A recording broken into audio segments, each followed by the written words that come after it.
Queridos, nós estamos nessa reflexão, nessa jornada no livro de Malaquias.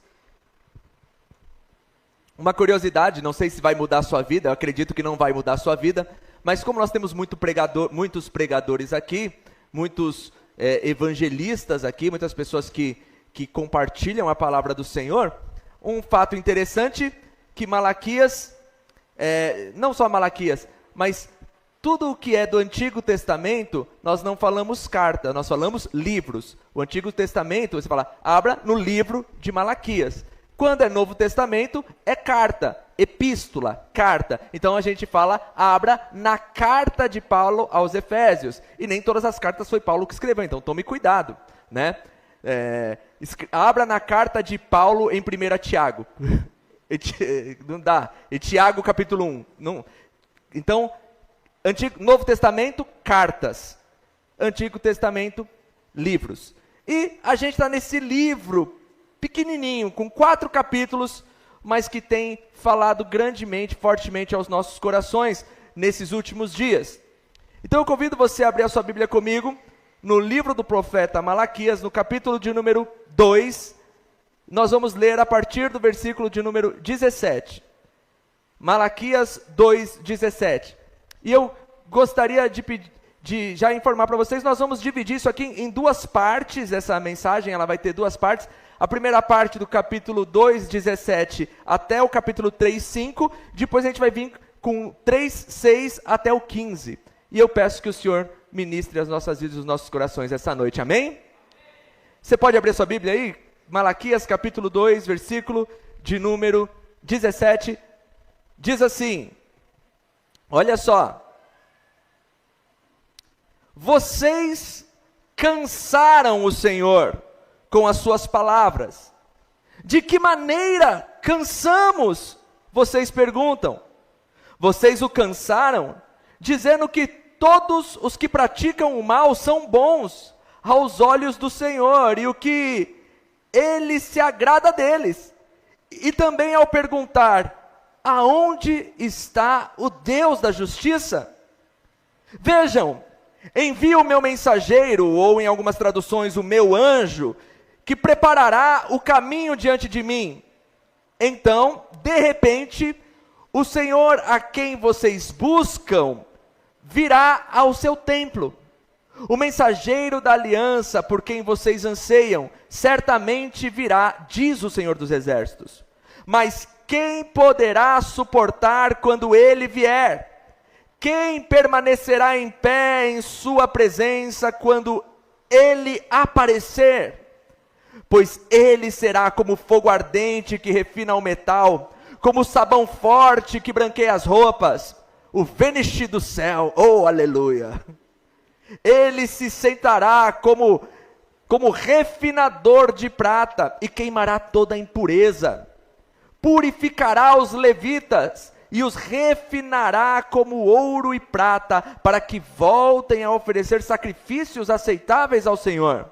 Então o Senhor se alegrará novamente das ofertas do povo de Judá e do povo de Jerusalém, como no passado. Naquele dia, eu julgarei vocês. Não demorarei para testemunhar contra todos os feiticeiros, adúlteros e mentirosos. Falarei contra os que roubam o salário do seu empregador, ou em algumas traduções, do jornaleiro, que oprimem as viúvas e os órfãos, ou que privam o estrangeiro dos seus direitos, pois essas pessoas não me temem, diz o Senhor dos Exércitos. Senhor, eu te agradeço por tua palavra, te agradeço porque o Senhor é misericordioso, bondoso, e o Senhor está disposto a nos salvar, o Senhor está disposto a nos trazer vida, o Senhor está disposto a nos conduzir à verdade. Que a tua palavra fale aos nossos corações, nos ensinando, nos conduzindo, nos capacitando, em nome do Senhor Jesus. Amém. Amém? Queridos, até aqui nós falamos, 2 domingos eu estou falando de Malaquias, falei Malaquias capítulo 1, falei Malaquias capítulo 2, e algo interessante no livro de Malaquias, é que o Malaquias, em o seu livro, nas suas profecias, se você for pegar desde o capítulo de número 1 até aqui onde nós estamos, ou ler os 4 capítulos, você vai ver que a cena é de um diálogo de tribunal. Deus colocando o seu povo em um tribunal. É muito interessante, porque em todos os diálogos, e existem 6 cenas, 6 partes desse tribunal que existe nessa carta, que é muito interessante, e que nós vimos algumas delas, nós vimos pelo menos 3 delas até aqui, não sei se você reparou. Por exemplo, capítulo 1, versículo 2, coloca aí para mim, Isaac, capítulo 1, versículo 2, olha como que funciona esse tribunal. Deus traz o argumento, Deus traz a palavra, o povo retruca, replica, e Deus traz a tréplica. O livro de Malaquias, ele vai ser composto dentro desse estilo literário, de um tribunal. Olha Deus trazendo o argumento, eu sempre amei vocês. Eu sempre amei vocês. E o povo abusado traz a réplica. Mas vocês perguntam, de que maneira nos amou? Olha só, Deus traz o argumento, eu amei vocês. O povo responde, mas de que maneira o Senhor nos amou? Aí ele vem com a tréplica. E a tréplica é esculhambástica. Eu amei porque eu escolhi vocês.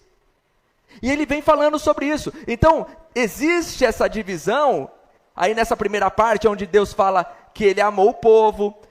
Aí Deus ele vai acusar os sacerdotes, que estão fazendo um culto de qualquer jeito. Deus vai fazer um chamado à fidelidade. Fala assim, olha, você está desprezando a mulher da sua mocidade. Você está deixando de ser fiel. Eu tenho um propósito com você, eu tenho um propósito com a sua casa, eu tenho um propósito com a tua família. E o interessante é que a gente vai ver aqui no versículo, no 2,17, coloca aí, Isaac, no 2,17, mais uma argumentação desse tribunal. E é Deus declarando uma coisa. Olha o que Deus está declarando. Vocês me cansaram. Eu estou fadigado. Eu estou por aqui. Já deu. Não aguento mais essas palavras de vocês. Olha. Dizem que a gente acha que Deus tem uma paciência infinita. Deus é misericordioso, mas a paciência de Deus tem limite. Guarda isso no seu coração. Há um dia do juízo. Há um dia em que as coisas chegam nas narinas do Senhor. Não foi isso que aconteceu em Gênesis? Quando a maldade do mundo foi tomando uma proporção tão grande, tão grande, tão grande, que o Senhor falou assim, olha, não dá não. Vamos resetar isso daí. Vamos reiniciar esse negócio. Então não pense, querido, que Deus é bobo. Deus não se deixa escarnecer. E até para Deus, tudo tem um limite. Não se esqueça disso. Amém? Tudo tem um limite. Olha só, vocês cansaram o Senhor com o quê? Com as suas palavras. E olha o argumento. De que maneira cansamos? Oxi, como Deus pode se cansar? Deus se cansa? Ah não, Deus é amor, eu vou viver do jeito que eu quero, fazendo o que eu quero. Não, Deus é amor, e por ser amor, Deus é justiça. E é isso que está sendo colocado à prova aqui, no povo. Porque Deus está falando, olha, o culto que vocês estão oferecendo está de qualquer jeito. Vocês não têm amor e nem temor por mim.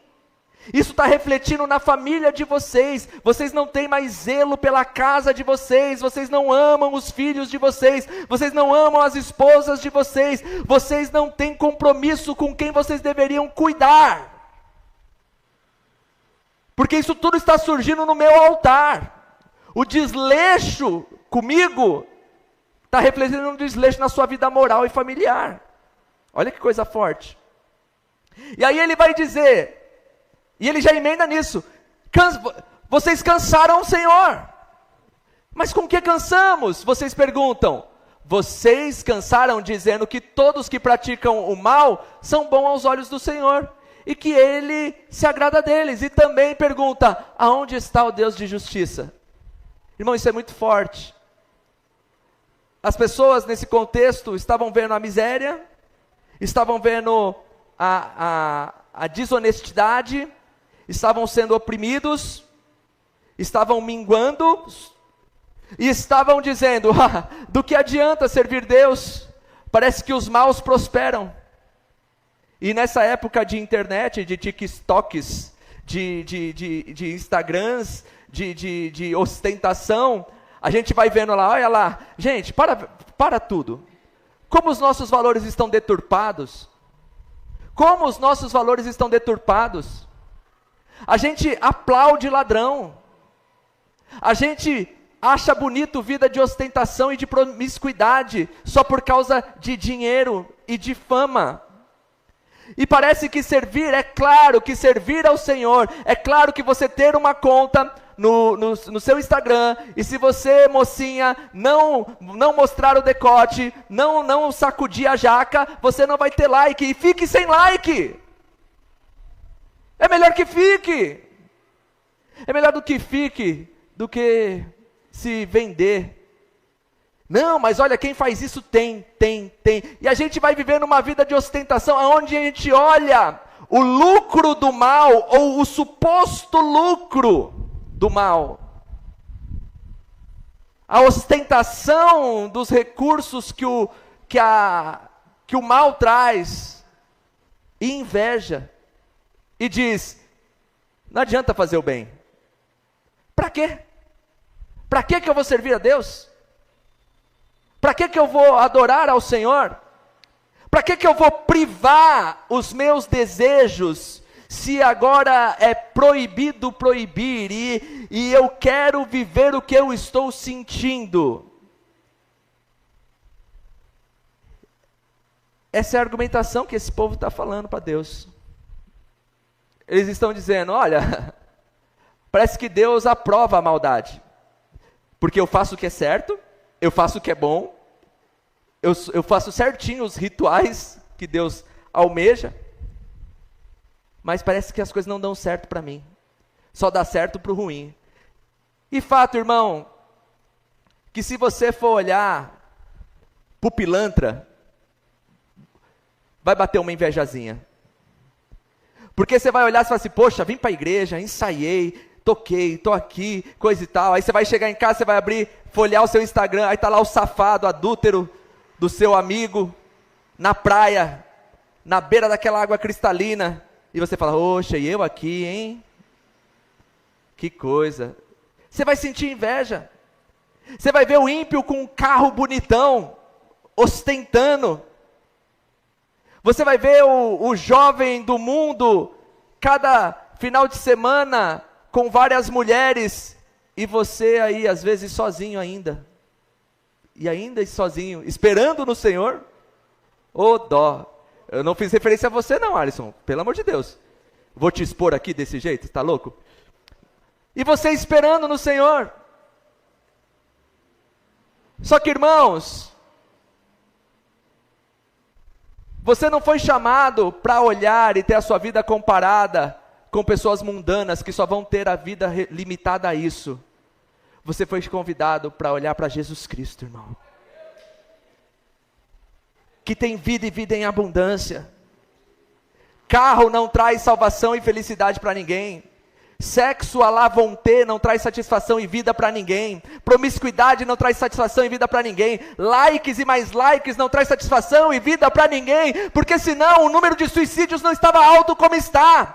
O número de jovens perdidos nas bebidas, na chapação, mortos, não estaria tão alto como está hoje. Jovens sem sentido na vida, jovens que vivem um momento, mas não projetam um futuro. O Senhor tem um futuro para você e não um momento.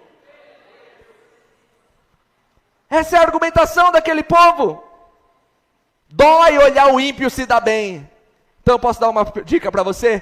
Para de olhar para o ímpio e olha para as coisas que são do alto, querido. Isso cansa o Senhor. Os mimizentos cansam o Senhor. Olha aí o que ele está dizendo. Ai, Senhor, tá vendo? Fulana nem vai na igreja e ganhou um iPhone 16. Você não sabe o que ela fez para ganhar esse iPhone, irmão? Melhor você ficar com o seu Nokia.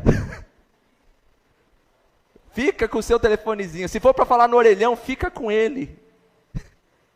Melhor ter paz, salvação e santidade do que ter coisas que são corruptíveis e que não vão levar para a glória. Amém? Queridos, Deus é um Deus de justiça. Deus se cansa da hipocrisia religiosa. Deus está cansado da hipocrisia religiosa. E por que Ele está dizendo isso? Por que Deus está falando isso? Porque essas pessoas estavam chegando no altar de Deus para ofertar, elas estavam chegando diante de Deus para trazer as suas ofertas, para ver se as suas ofertas dariam aquilo que o mundo está dando para os ímpios, e não aquilo que Deus pode fazer por eles. Tem gente que vai para a igreja só para ter aquilo que o mundo está oferecendo. Ei, deixa eu te falar uma coisa, aqui você não vai ganhar nada do mundo, aqui você só vai ganhar coisas do reino, querido. Não vem aqui para ganhar namorado, não vem aqui para ganhar namorada, não vem aqui para ficar rico, não vem aqui para sua conta bancária ficar gorda, não vem aqui para você trocar de carro, vem aqui para ser salvo. Para ter vida na tua vida. Para ter alegria no teu ser. Tem gente que tem todas as coisas do mundo, mas não tem vida aqui dentro. E outra, a nossa vida não se limita nessa vida. O Senhor tem eternidade para nós. Amém? Isso é muito interessante. Isso é muito interessante, porque, olha que interessante. Toca aí o texto, Isaac, por favor. Aí ele vai dizer, vejam, eu envio o meu mensageiro que preparará o caminho diante de mim. Então, de repente, o Senhor a quem vocês buscam virá ao seu templo. O mensageiro da aliança, por quem vocês anseiam, certamente virá, diz o Senhor dos Exércitos. Olha aí, Deus está dizendo, vocês estão achando que vocês estão achando que eu sou cego. Vocês estão achando que eu vou deixando as coisas, que eu sou omisso.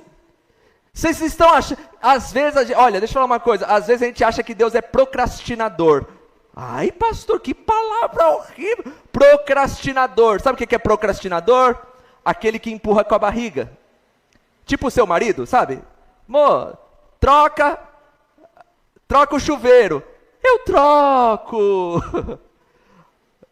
Para de olhar para o seu marido e rir. Fala, Deus está falando, para com isso. Procrastinador, sim, o seu filho, que você fala, já arrumou a cama? Arrumo. Aquele que vai. Às vezes a gente vai procrastinando. A gente vai ver, sabe aquela coisa? Tá vendo a coisa indo para o caminho errado e fala assim, tô vendo. Ih, a tartaruga vai fugir. Sabe nessa pegada? A gente acha que Deus é procrastinador. Deus não é procrastinador. Deus, Ele é justo e tem um coração de misericórdia. Amém? Amém? E Ele vem no seu tempo. O povo está dizendo, Deus, os maus se dão bem. Parece que o Senhor aprova a atitude dos maus. Aí Ele fala assim, ei, você não sabe de nada, velho. Eu vou intervir. E eu estou falando para vocês que eu irei intervir. Eu enviarei o meu anjo, o meu mensageiro, um Malaquias. Porque Malaquias é o meu mensageiro. Eu enviarei um mensageiro. Que ele vai fazer o quê? Ele vai preparar o caminho para mim. Aqui nesse versículo, ele está falando de duas pessoas que só... Irmão, olha que piração. Só depois de 400 anos essa revelação foi ser feita plenamente na cabeça desses carinha. Porque aqui, o Novo Testamento vai nos apontar que esse mensageiro que vem para preparar o caminho é o João Batista. Aquele que veio à frente do Senhor para anunciar, ei, arrependam-se, porque é chegado o reino dos céus. Ei, o machado já foi colocado no raiz da árvore, agora é a hora, ou é o vai ou racha, ou tu se endireita, ou a mão do Senhor vai vir sobre você. João Batista. E também ele está falando de quem? O Senhor a quem vocês buscam virá ao seu templo. Ele está falando de Jesus. Malaquias, o mensageiro, ele está falando: ei, deixa eu falar uma coisa para vocês. Vocês acham que os maus se dão bem? Você acha que Deus não vê a injustiça? Vocês acham que Deus esqueceu das coisas? Pois eu digo para vocês, Deus não é cego, Deus não é tolo, Deus age no tempo dele e ele virá com o seu mensageiro no tempo oportuno e preparará o caminho para a vinda daquele que vocês anseiam. Olha que coisa forte. Certamente ele virá, o Senhor dos exércitos. Não é o Deus da procrastinação, não, é o Senhor dos exércitos. Aí o versículo 2 ele vai dizer o quê? Mas, olha aí, mas quem poderá suportar quando ele vier?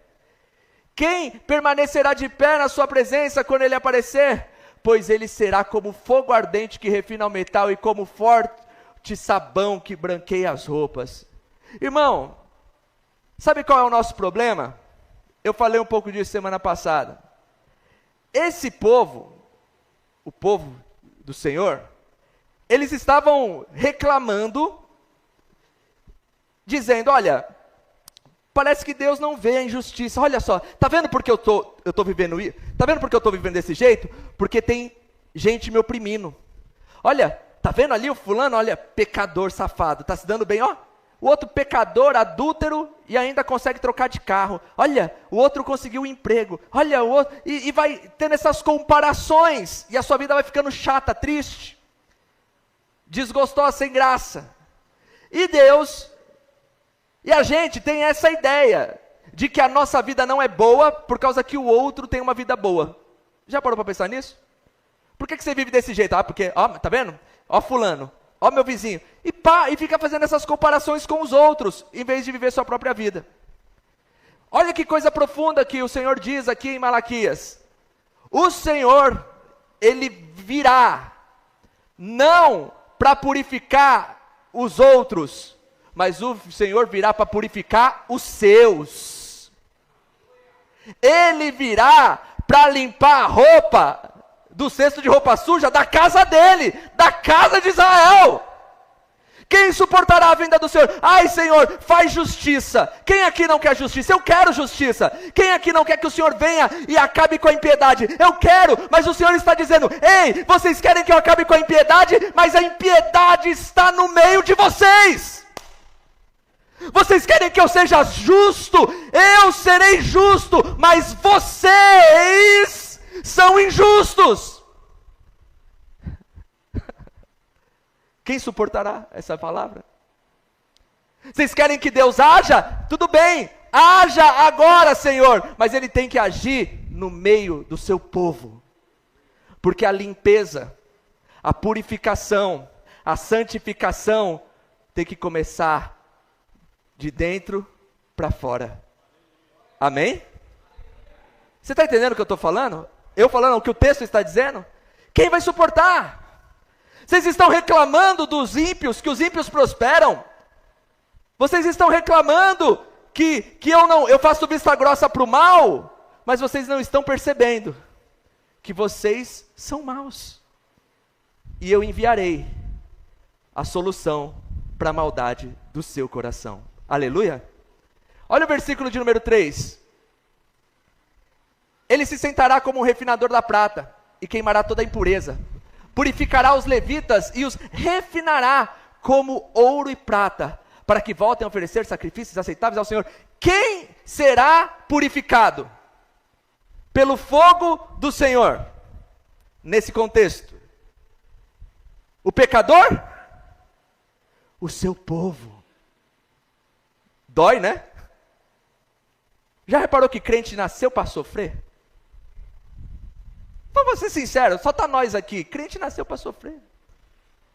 Quanto perrengue, quanta luta, quanta dificuldade, quanta dor. Quantas vezes a gente fala assim: Senhor, meu Deus do céu, por que isso? Mais uma? Mais uma dessa eu quebro. Quantas vezes você já não falou isso? Mais uma dessa eu não aguento, Senhor. Mais uma dessa eu quebro. Mais uma dessa eu não sei o que eu faço. Mas olha você aqui ainda, mais forte, mais purificado, mais resiliente, mais maduro, mais bonito interiormente. As dificuldades, a purificação, o fogo que o Senhor permite, as tribulações que são permitidas por Deus nas nossas vidas, elas tiram de nós toda a impureza. Amém? Eu ouvi uma frase e eu concordo com ela. Você vem para a igreja para aprender a sofrer. Sabe por quê? Porque vai ter sofrimento lá fora. E vai ter sofrimento aqui. Mas aqui a gente aprende a sofrer. E passa pelo sofrimento mais bonito, mais maduro, mais aperfeiçoado. Você acha que o Alisson é crente? Você acha que ele não queria um rim novo? Ele quer. Mas eu fico vendo esse jovem, eu louvo a Deus por sua vida, Alisson, que você não perde o culto, você serve ao Senhor, você não deixou em nenhum momento de adorar o Senhor, perdeu um rim de transplante, faz 3 vezes hemodiálise por semana, e está fazendo o que ali? Muitos estariam dizendo, mas os ímpios se dão bem, mas os ímpios fazem transplante. Não, mas é um processo que ele está vivendo, é um processo que ele está crescendo, é um processo que ele está aperfeiçoando. Existem processos na sua vida que são permissão de Deus para o seu desenvolvimento, para o seu crescimento, para o seu amadurecimento. Nós achamos e queremos que Deus julgue o mundo, mas não estamos abertos para o tratamento de Deus para as nossas vidas. Que o sofrimento, que a angústia, que a repreensão, que as tribulações dessa vida reflitam-se em deixar você mais bonito. Você sabe o que ele está dizendo aí? Ele está dizendo, olha, ele vai sentar como o refinador da prata. Eu não sei se você já teve a oportunidade de puxar um vídeo na internet de ver a purificação do ouro e da prata. Tem algum ourive aqui? Não? Algum joalheiro? Não? O ourive é quem mexe com ouro. Ele cata o cadinho, que é um instrumento de uma cerâmica, coloca os pedaços de ouro ali, e ele cata um maçarico, e ele mete o maçarico nos pedaços de ouro, de prata. Esses pedaços eles vão derretendo. E o interessante é que o processo do ouro e da prata no cadinho não é simplesmente para que ele fique mole e seja moldado, é para purificação. Porque o fogo, porque o ouro vem da terra. A prata vem da terra, existem resíduos de terra, existem resíduos de outros materiais incrustados no ouro e na prata. Então o ouro precisa passar por essa temperatura muito quente, não somente para que ele derreta, mas para que todas as impurezas boiem e o ourive tire essas impurezas, e quanto menos impurezas o ouro e a prata têm por causa do processo de purificação, vai ficando mais reflexivo. Vai ficando mais reflexo, mais brilhante, mais puro. Por que Deus sempre faz essa comparação do fogo, das tribulações, do ouro, do ourive? Porque você tem muito valor para Deus. Você é extremamente valioso para Deus. E somente as dificuldades dessa vida têm o poder de, como um fogo, te purificar por dentro. Irmão, tem um irmão aqui, semana retrasada. Quem estava aqui quando eu falei toda vez que eu vou no açaí, eu penso assim, toda vez que eu vou no açaí, está tendo a promoção do Transatlântico? Vocês estavam aqui quando eu falei? Eu falei assim, tem um prêmio de 5 milhões, mas eu estou focando na viagem do cruzeiro, que são 1.500 viagens do cruzeiro, pelo menos eu tenho mais chance, né? Aí, mas eu falei, não, é porque se eu ponho expectativa no que é pouco, se eu ganho muito eu fico feliz, porque a gente só se frustra quando tem expectativa. Aí o irmão me liga, o Bruno me liga essa semana aí. Pastor, eu tenho que contar uma novidade para você. Fala aí. Ganhei a viagem do Transatlântico. Miserável. Que bênção, irmão.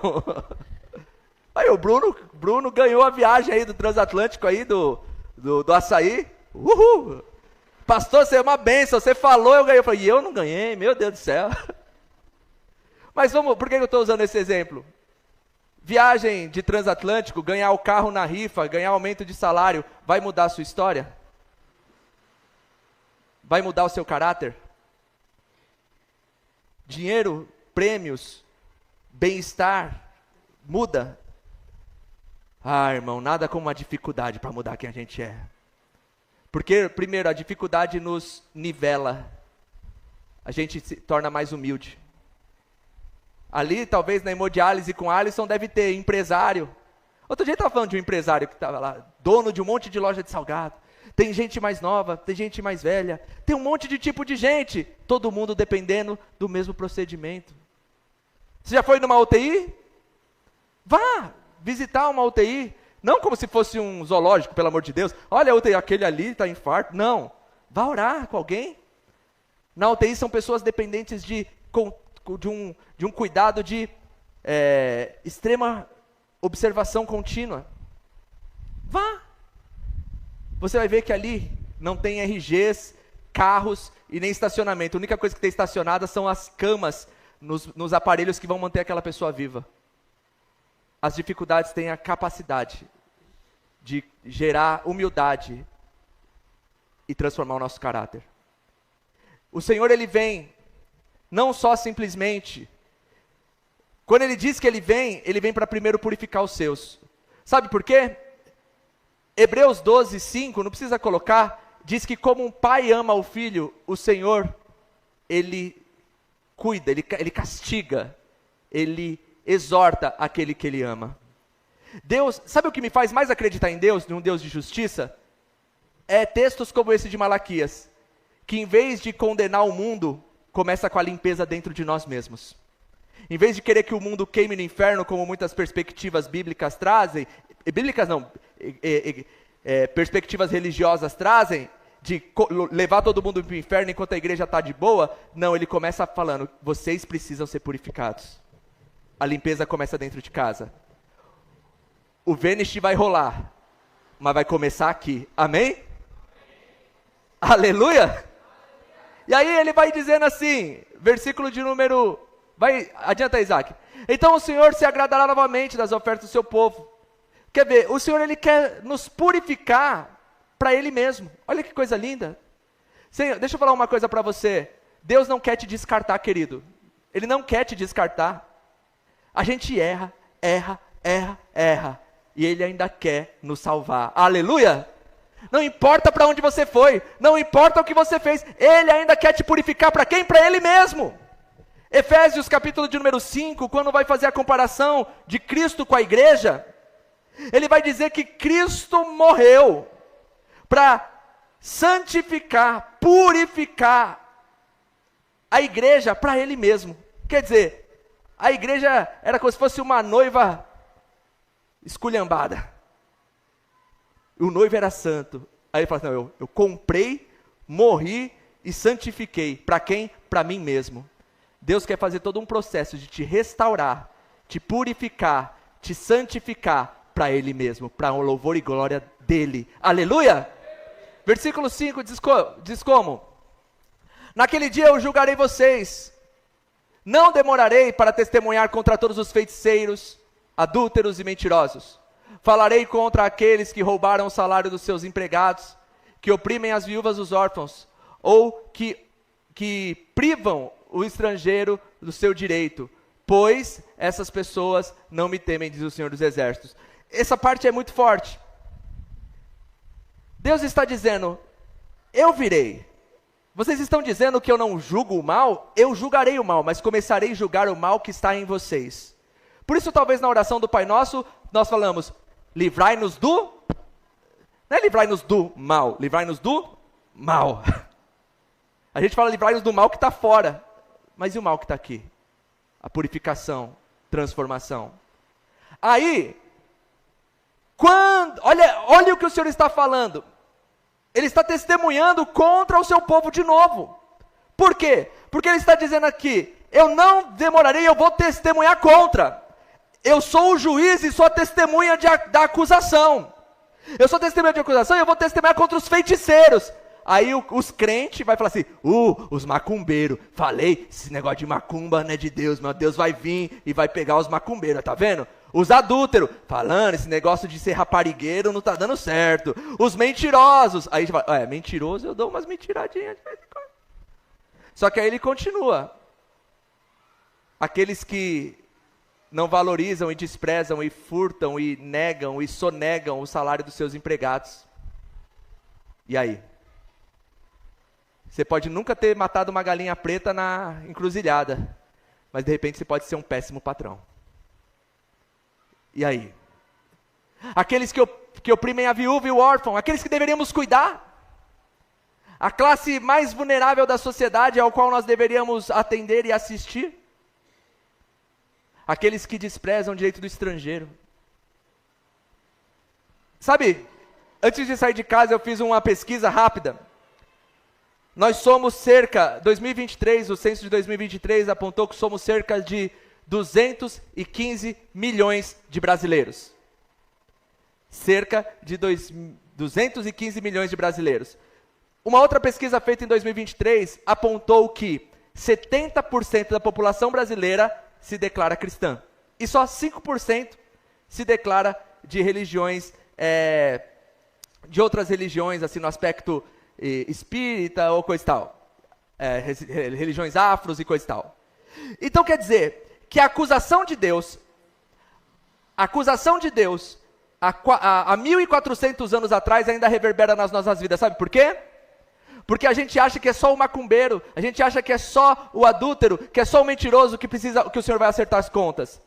Eu quero dizer uma coisa, eu fiz uma conta simples, que 70% de 215 milhões dá cerca de 150 milhões de pessoas que proferam a fé cristã. Se 70% do Brasil se diz cristão, por que o Brasil está desse jeito? Por que ainda existem órfãos? Por que ainda existe a viúva desamparada? Por que ainda o estrangeiro morre no aeroporto? Por que ainda tem gente morrendo de fome? Por que ainda as questões trabalhistas são terríveis no nosso país? Por que ainda existe tanta miséria se mais da metade dos brasileiros são cristãos? Então que comece a lavagem do Senhor em nós. Que a palavra do Senhor comece a nos purificar.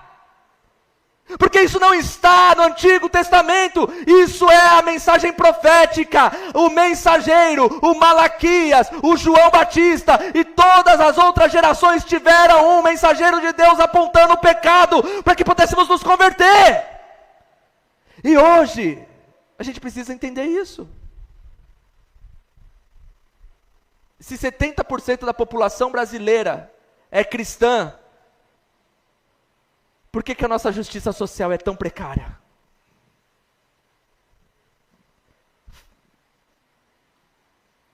Só isso. Está longe esse texto de nós? Nem tanto. Capítulo 3, versículo de número 6. Vamos ler. Eu, o Senhor, não mudo. Ele não muda. Por isso vocês, descendentes de Jacó, ainda não foram destruídos. Essa é a segunda parte. Segue. Desde os dias dos teus antepassados, vocês se afastaram dos meus decretos e não seguiram. Agora voltem para mim e eu voltarei para vocês, diz o Senhor dos Exércitos. Mas vocês perguntam, de que maneira voltaremos? É o povo cego. A gente adora olhar a cegueira dos outros, mas não vê a nossa, né? Versículo 8. Eita, vamos entrar num terreno bonito. Acaso alguém pode roubar Deus? Mas vocês têm roubado. Perguntam, em que te roubamos? Vocês me roubaram nos dízimos e nas ofertas. 9. Estão sob maldição, pois a nação inteira tem me roubado. Tragam todos os dízimos aos depósitos do templo, para que haja provisão em minha casa. Se o fizerem, diz o Senhor dos Exércitos, abrirei a janela dos céus para vocês, derramarei tantas bênçãos, que não haverá espaço para guardá-las. Assim, ponham-me à prova. Sim, ponham-me à prova. Suas colheitas serão fartas, pois as protegerei das pragas. Suas uvas não cairão das videiras antes de amadurecerem, diz o Senhor dos Exércitos. Então, todas as nações os chamarão de abençoados, pois a sua terra será cheia de alegria, diz o Senhor dos Exércitos. Aleluia. Aqui o Senhor entra numa parte do julgamento que é um chamado ao arrependimento. Sabe, versículo 6, Deus vai começar a dizer assim: vocês precisam ser purificados. Vocês, o capítulo, a gente viu, vocês precisam ser purificados, algo precisa acontecer em vocês, mas Deus fala assim, eu ainda não destruí vocês, porque eu não mudo. Eu não mudo. Você tem um Deus que não muda, querido. Você não tem um Deus que se irrita. Se Ele disse que te ama, Ele te ama. E Ele provém todo o necessário para que haja salvação na nossa vida. Por que você acha que é escrito o livro de Malaquias? Para que o povo fique com medo e corra? Não, para que o povo se converta. Por que eu estou pregando essa mensagem? Para que você diga, meu Deus, como é pesado seguir a Cristo? Não, para que a gente possa olhar no espelho e dizer, meu Deus, obrigado pela tua salvação. Ainda bem que o Senhor não muda. Olha o versículo de número 7, que coisa maravilhosa. Desde os seus antepassados, vocês se afastaram dos meus decretos e não seguiram. Agora voltem para mim. Olha o apelo de Deus. O Deus que foi tirado. Olha, você não nos ama. Olha, você não se importa conosco. Olha, os maus se dão bem e o Senhor é mau. Olha quanta acusação o povo estava fazendo contra Deus. E Deus ainda diz assim, eu amo vocês e eu estou dizendo, voltem para mim. Porque Deus quer mais do que rituais. Deus quer mais do que cultos orquestrados. Deus quer relacionamento conosco. Nós temos um Deus relacional. Deus é uma pessoa e Ele quer relacionamento e não superficialidade das nossas vidas. Voltem para mim e eu voltarei para vocês. Deus quer restaurar o relacionamento do seu povo. É o filho pródigo, vindo no caminho. E antes de chegar, o pai vai ao seu encontro. Como que o Senhor diz? Clama a mim e responder-te. Não tem como procurar Deus e não buscar Deus e não achá-lo, irmão. Incline-se a Ele, a pessoa dEle, e Ele se inclinará a você. Aleluia? Porque Deus é paciente, Deus é bondoso, Deus quer restaurar o relacionamento. Deus não quer ritos vazios das nossas vidas. Meus irmãos, entendam uma coisa. Mesmo diante de tudo isso, o povo ainda pergunta, mas de que maneira nós vamos voltar? O que nós fizemos? Nós nos afastamos do Senhor. Irmão, sabe qual que é a pior cegueira? É o orgulho. É a gente achar que está tudo bem. É a gente achar que está tudo legal. É a gente se acomodar com a vidinha medíocre que a gente leva religiosa. Deus quer sinceridade das nossas vidas, Deus quer verdade na nossa vida, Deus quer adoração verdadeira e genuína nas nossas vidas, Deus quer um relacionamento puro, íntimo e verdadeiro conosco. Deus não quer rituais orquestrados e religiosos, que pessoas que vivam debaixo de um jugo. Ele quer pessoas que queiram se relacionar com Ele por aquilo que Ele é. Mas o orgulho nos cega. Sabe o que é triste? De repente uma mensagem como essa, e você diz, o que se espera de uma mensagem como essa? Choro, ranger de dentes, fala, meu Deus do céu, eu preciso voltar para o Senhor, eu preciso estar com o Senhor, meu coração tem que estar no Senhor. Mas às vezes a gente se assemelha com essas pessoas, Deus abrindo, olha só o que a gente está vendo, Deus abrindo o coração e falando, eu quero vocês, me queiram. É o que Ele está dizendo, eu quero vocês, me queiram. E aí o povo dizendo assim, oxe, o que nós fez? Está tudo bem? Vim na IBD hoje de manhã? Vim para o culto?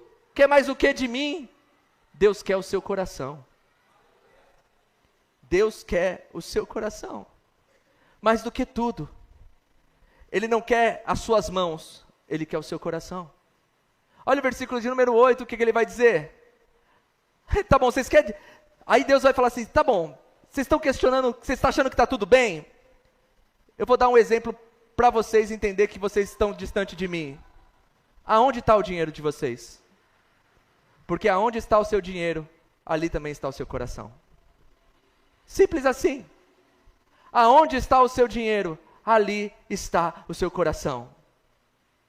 Sabe, lá em Coríntios, capítulo de número 9, vai dizer que Deus é o que dá a semente ao que semeia, e o que faz também o fruto brotar. Novo Testamento. Deus é o que dá a semente a quem semeia e que prospera a colheita. Então quer dizer, Deus, para que faça o pão. Então Deus dá o pão, dá a semente e faz a colheita prosperar. É a mesma coisa que ele está falando para o povo dele. Vocês estão me roubando, porque a provisão que vocês acham que vocês têm, e eu não estou mendigando 10% de vocês, porque o meu é o tudo. Você está entendendo o que ele está falando? Meu é o tudo. Meu é o tudo.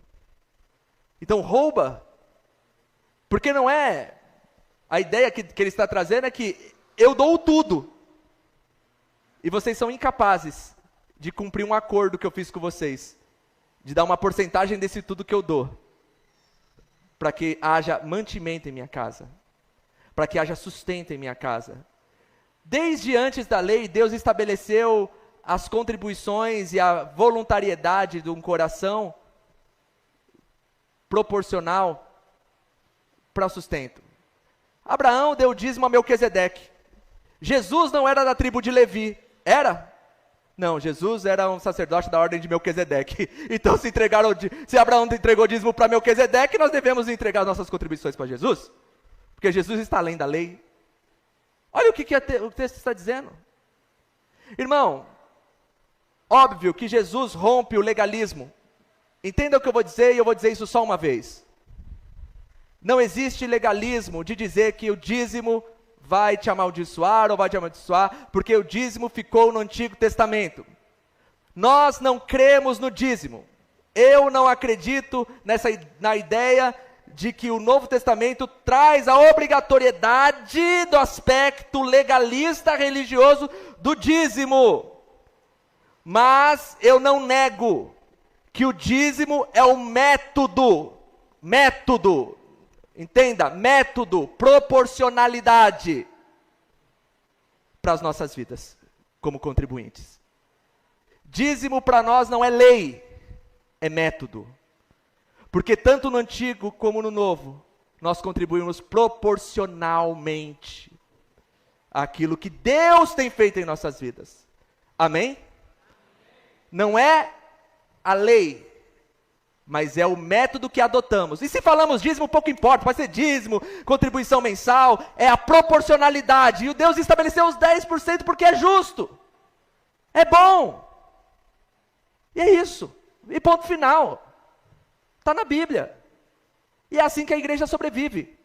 É assim que o Senhor quis tocar a sua obra. E é essa a reclamação de Deus.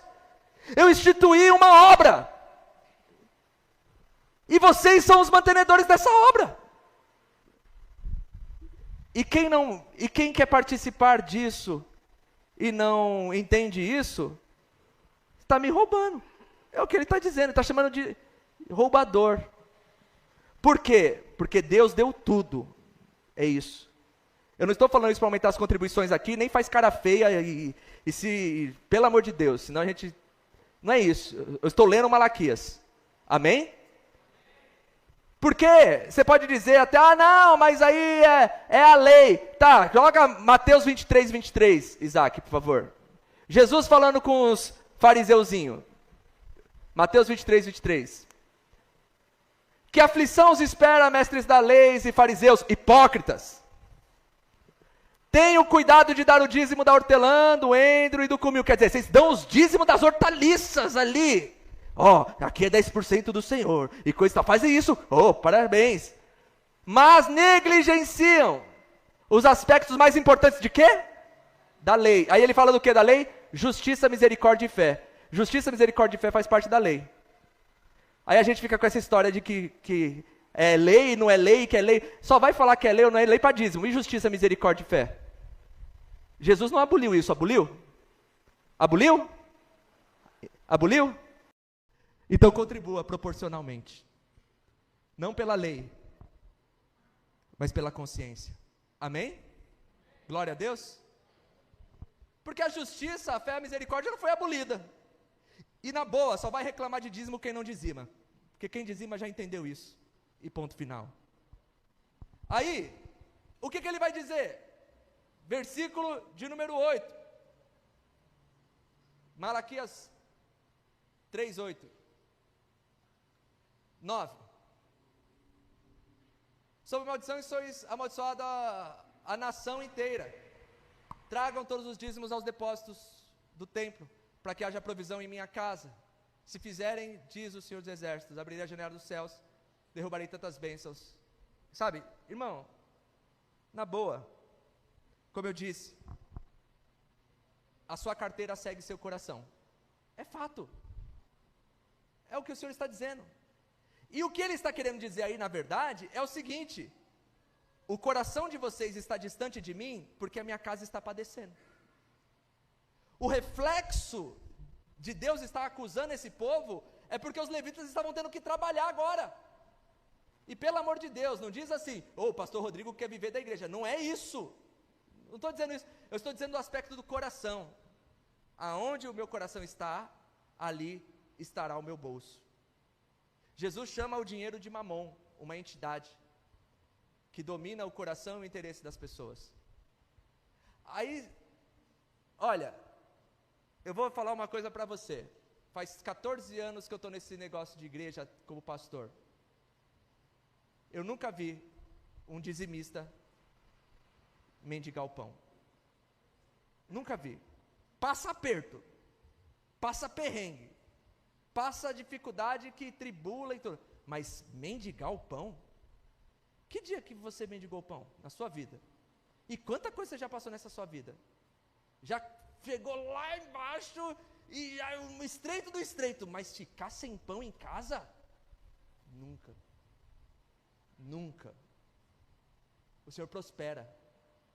Ele se responsabiliza e isso é uma bênção dele. Sabe por quê? Não por causa do dinheiro, mas porque o seu coração está nele. E os que confiam no Senhor serão como os montes de Sião, que não se abalam, mas permanecem para sempre. A coisa que eu mais detesto na vida pastoral é falar de dinheiro. A coisa que eu mais detesto na vida pastoral é falar essa palavra dízimo. Por causa dos conceitos errôneos e errados que muita gente ensinou, muita gente sofreu, muita gente se escravizou. Mas eu não posso negar as escrituras também. Eu não posso negar os princípios que tem nas escrituras. Porque se até aqui Malaquias tem nos ensinado e falado, por que eu pularei o capítulo 3, versículo 8? Princípios. Coloque Deus em primeiro lugar e você vai ser abençoado. Amém? Passa ao versículo 11. Suas colheitas serão fartas,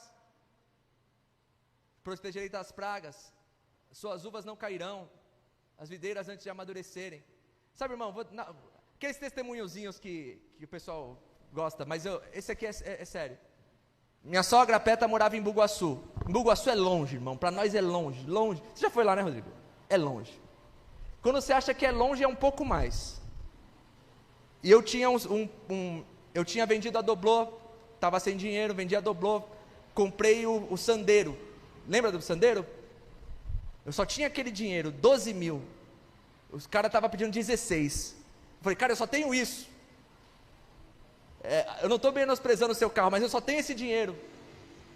Aí o cara falou, tá bom, traz aqui esses 12 e a gente fecha o negócio. Eu falei, eita, que maravilha. Vai ser para a obra. Robson Nobre me emprestou R$600 para eu fazer o documento.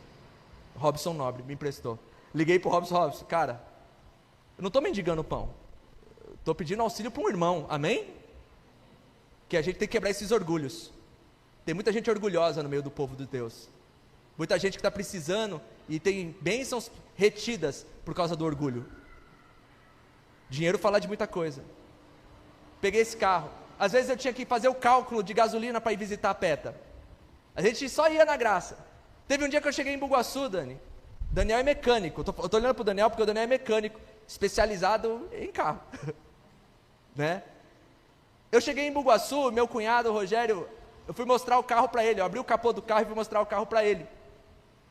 Quando eu abri o capô do carro, a tampa, olha essa, Daniel, a tampa do reservatório de água estava aberta e a tampa estava guardada no cantinho. Eu rodei 120 quilômetros com a tampa do reservatório de água aberta. Responde para mim, isso é possível? O meu cunhado falou, você tem que dar glória a Deus, você tem que dar testemunho na igreja, você tem que glorificar, você tem que falar alguma coisa. Eu falei, mas por quê? Eu leigo de mecânico. O que acontece, Daniel? Você roda com a tampa do reservatório aberta. O que acontece? Fala. Esquenta e estraga o motor. Estraga o motor. Eu falei, só isso? Só isso? Para um duro, lascado, ferrado, é muita coisa, irmão. Por que eu estou dizendo isso? Porque o Senhor sabe cuidar da gente em coisas pequenas, singelas, miúdas, que às vezes a gente nem imagina. Irmão, tem livramento na nossa vida que a gente nem imagina o tamanho. Nem imagina o tamanho, sabe por quê? Porque quem confia em Deus, coloca o seu coração no Senhor, a sua vida prospera. E prosperidade, por favor, não é você abrir agora a sua conta do banco e ver se caiu um Pix do céu, porque não vai cair. Prosperidade é tudo que você fazer dar certo. Prosperidade é você ser um bom aluno na escola. Prosperidade é o seu relacionamento com os seus vizinhos serem bons. Prosperidade é você colocar os seus filhos numa escola e eles terem notas boas. Prosperidade é você ter um bom relacionamento com a sua esposa. Prosperidade é você ter uma mão abençoada e tudo que você faz, o bolo cresce. Você está entendendo? Os que confiam e temem no Senhor têm uma vida próspera. E é loucura. Vamos falar de testemunho nesses aspectos, que o Lúcio está aqui, depois pergunta para esse homem, quantos anos você vive pela fé, Lúcio? Quase 10 anos vivendo pela fé, com 2 filhas pequenas, uma esposa, e agora é família acolhedora, entrou na loucura da família acolhedora. Você tem carteira registrada? Não, quase 10 anos, vivendo de missionário. Você quer saber, tá triste? Tá ruim? Tá difícil? Por quê? Porque confia no Senhor. Porque teme o Senhor, porque o coração está no altar do Senhor. Sabe o que a gente precisa? A gente precisa abrir mão da nossa superficialidade e depositar o nosso coração aos pés de Jesus Cristo. Sabe por quê? Porque no versículo de número 12, aqui eu vou encerrar, ele diz assim: então, se vocês olharem para mim, se vocês depositarem o seu coração em mim, e a sua vida em mim, sabe o que eu farei? Eles irão olhar para vocês e falar: esse povo é abençoado. Eu quero ficar mais perto do Diego. Por quê? Porque esse cara aqui, ele prospera na empresa. Ele começou de um jeito esquisito, devagar, mas agora ele está alcançando lugares altos. Por quê? Porque está com o Senhor. As pessoas vão olhar, vai ser bênção. E sabe uma coisa maravilhosa? Sabe uma coisa linda que acontece? Aqueles que colocam o coração no Senhor, eles vão ter uma palavra que o mundo não tem. O mundo tem festa, o mundo tem safadeza, o mundo tem balada, o mundo tem celebrações de todo quanto é jeito, mas a alegria só tem quem confia no Senhor. Alegria de viver, alegria de ser, alegria de estar. Porque nós jubilamos, mesmo quando as coisas não estão bem, porque confiamos no Senhor. E é uma alegria que vem sobre a nossa terra, sobre os nossos filhos, sobre quem somos. Sabe, meu irmão, volte para o Senhor, e Ele se voltará a você. Coloque um GPS no seu bolso, e veja onde estão sendo as prioridades da sua vida, e depois volte para Deus. Por que o bolso?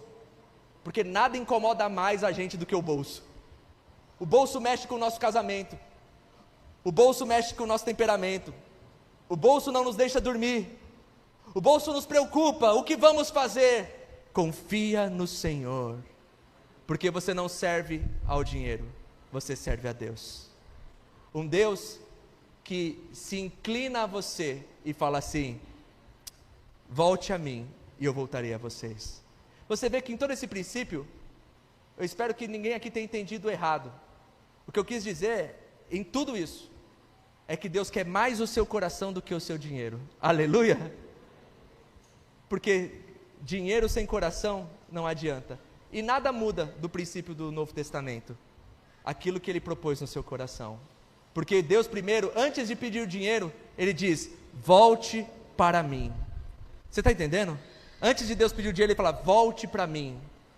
Em outras palavras, aonde está o seu coração, está todo o seu ser. Aleluia! Glória a Deus. Você pode ficar em pé?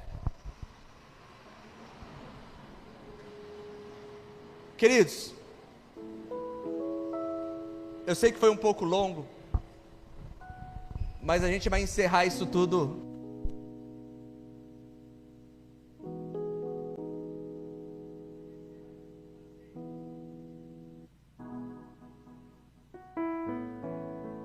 Pergunta que eu tenho para você essa noite é: aonde está o seu coração? Para onde a sua vida está sendo direcionada?